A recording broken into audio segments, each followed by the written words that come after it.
Scorching temperatures and a southern Oregon wildfire prompted Cal ISO to issue another flex alert, a fourth straight evening. So what really is the likelihood of rolling blackouts if electricity demand runs too high? Well, new tonight, Action News Now reporter Esteban Reynoso joins us now. And Esteban, you spoke with Cal ISO. What did you find out?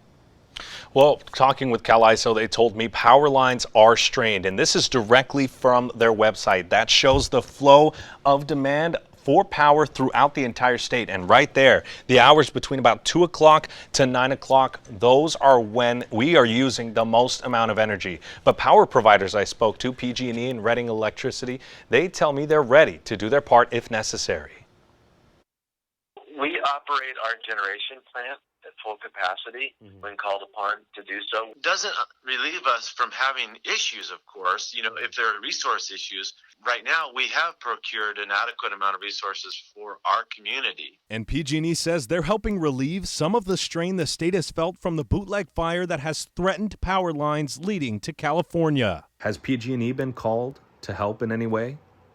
Yes, we have. Cal ISO has asked for us to not do any maintenance that would require us to turn off power lines or not generate power at generating facilities. This is the Cresta Powerhouse, one of the many hydroelectric dams on Highway 70 that PG&E calls the Stairway of Power. And you can see right there the power that's being made coming out of this dam and going into the lines and out over the mountains into our area. And PG&E says they're ready to ramp up production at all of these hydroelectric plants if called upon to do so by Cal ISO. But when you're at home or at the office and you turn something on, it stays on, and power providers are urging people at home to lessen the amount of power they use to lessen the strain on the power grid. We can conserve a little, hopefully prevent those outages that could occur because of this California-Oregon fire that's going on right now and the heat wave that we're going through. Cal ISO says in a statement to Action News Now, we are projecting possible power shortfalls today, and that's why the Flex Alert went into effect for early Monday evening.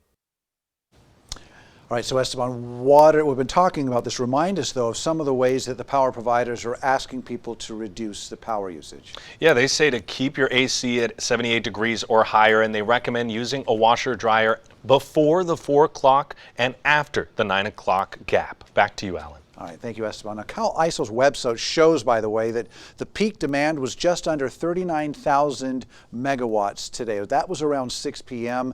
That's about 7,000 megawatts below the capacity, or about 83% of the capacity.